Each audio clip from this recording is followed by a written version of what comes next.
12h30 sur Réunion la Première. Bonjour à vous, voici les titres de votre journal. La crise sanitaire et les conséquences sur les comptes de la sécurité sociale. Benoît Seriot, directeur de la CGSS à La Réunion, nous dévoilera quelques chiffres. Il interviendra dans la deuxième partie de ce journal avec vos appels au 02 62 99 11 15.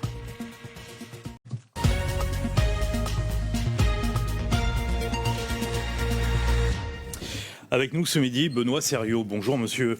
Vous êtes directeur de la Caisse générale de la sécurité sociale. Demain, 11 mars, cela va faire exactement un an que La Réunion est confrontée directement au Covid-19. Premier cas confirmé dans notre département, c'était le 11 mars 2020.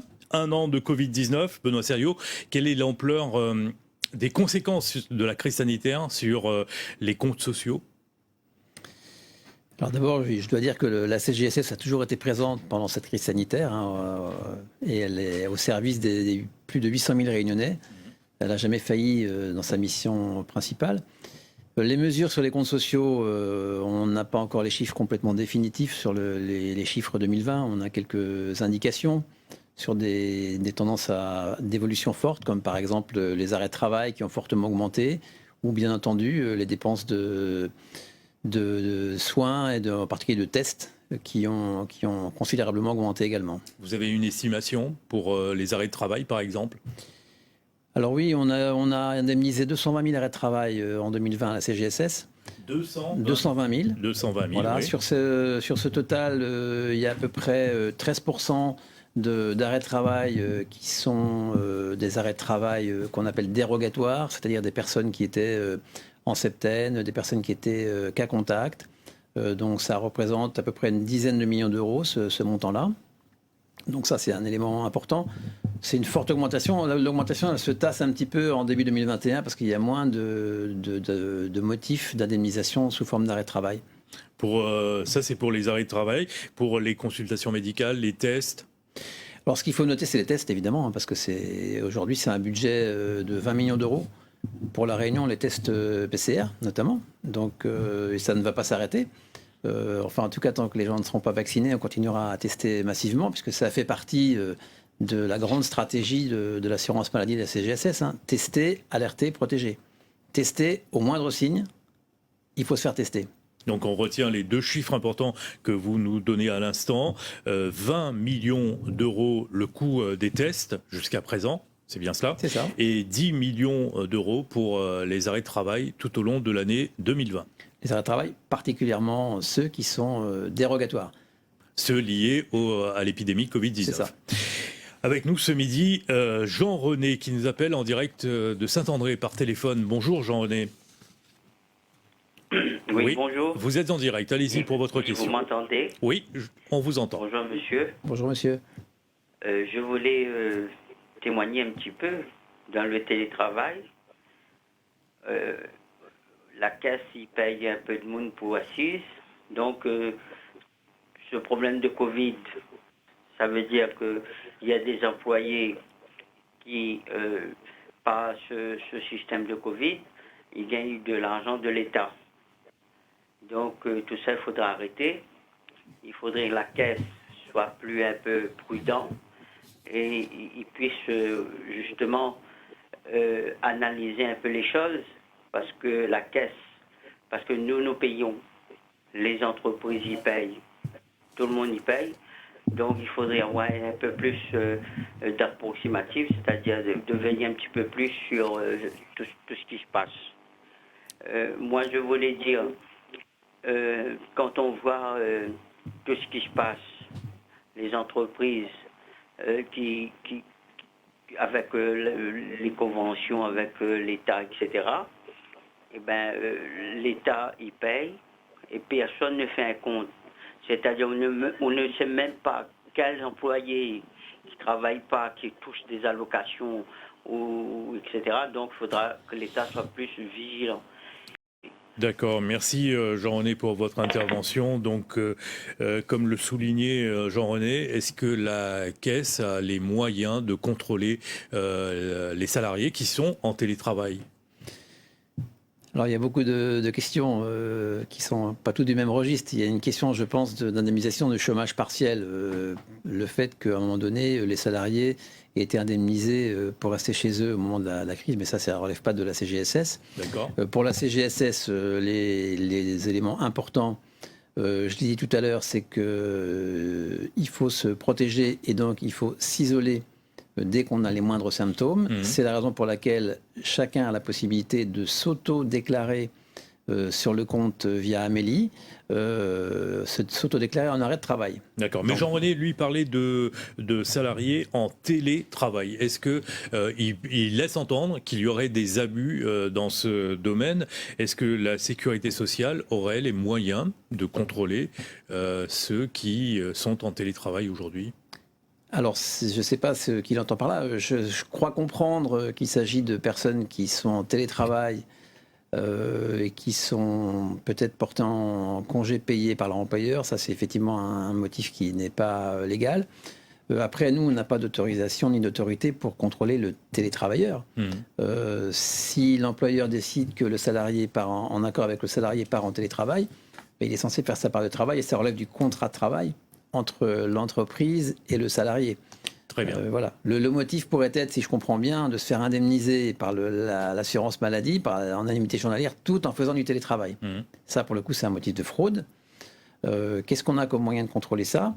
Eh bien, on contrôle toutes les personnes qui se sont auto-déclarées sur Amélie.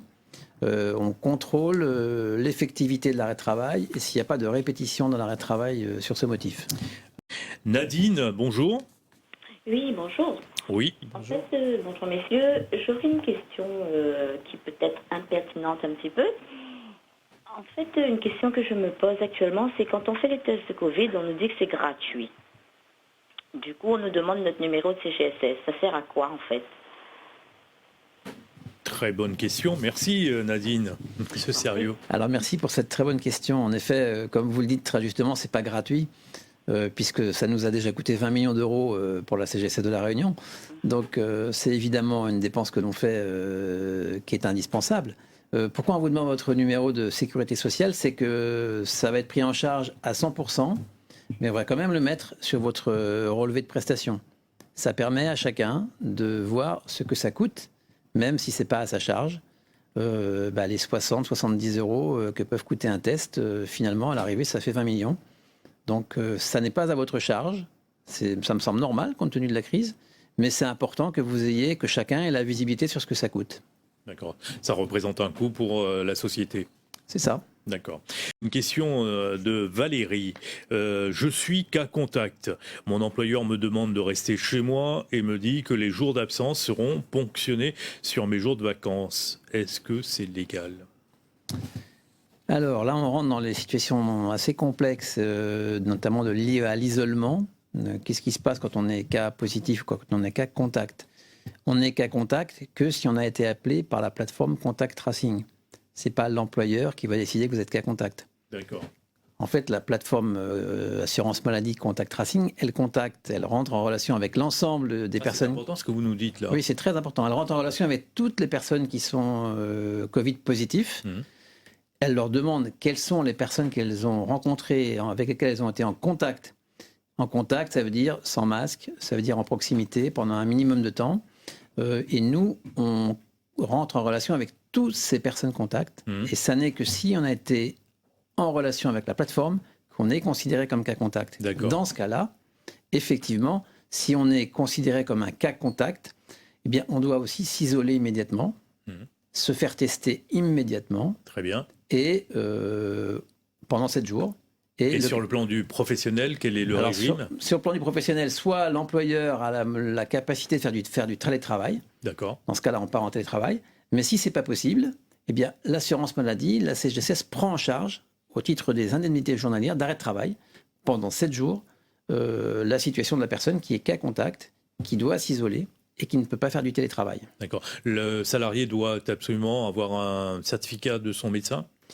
Alors non, pas forcément. C'est-à-dire que si vous êtes cas contact, vous avez été contacté par la plateforme, vous pouvez également vous auto-déclarer, c'est ce qu'on appelle les arrêts de travail dérogatoires, sur Amélie, amélie.fr, et donc vous avez un arrêt de travail de principe de 7 jours. D'accord. Si jamais, au bout de 7 jours, vous avez des symptômes ou vous considérez qu'il y a un risque, là, pour le coup, il faut voir un médecin traitant.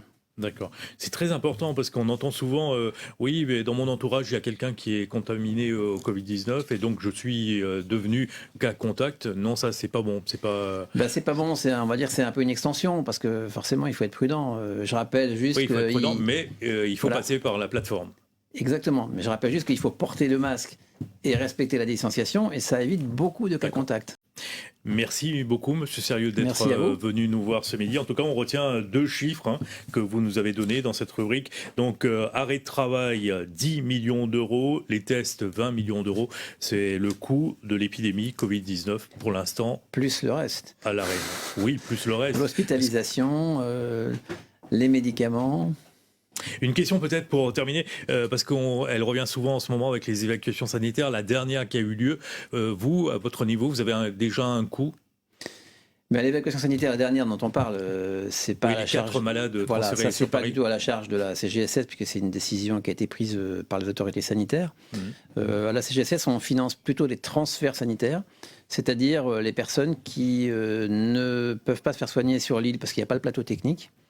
Donc on prend en charge dans ces cas-là le transfert en métropole et l'hébergement en métropole, mais uniquement dans ces cas de transfert sanitaire qui ne sont pas des évacuations sanitaires telles que celles qu'on a connues cette semaine.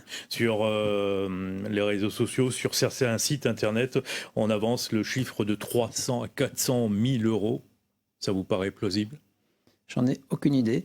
Je peux vous dire que les transferts sanitaires coûtent à la CGSS à peu près en année pleine 3,5 millions d'euros. Pour un peu moins de 1000 transferts sanitaires. On retient donc que la sécurité sociale n'intervient pas dans ce domaine, dans ces évacuations sanitaires, en tout cas la dernière qui a eu lieu dans le cadre du Covid-19. Merci beaucoup. Merci à vous. Monsieur Serrieux. Nous allons refermer ici ce journal. Dans un instant, la météo, ce soir 19h, Christelle Floricourt. Bon après-midi à vous. À demain. Merci. L'information continue sur notre site internet lapremière.re.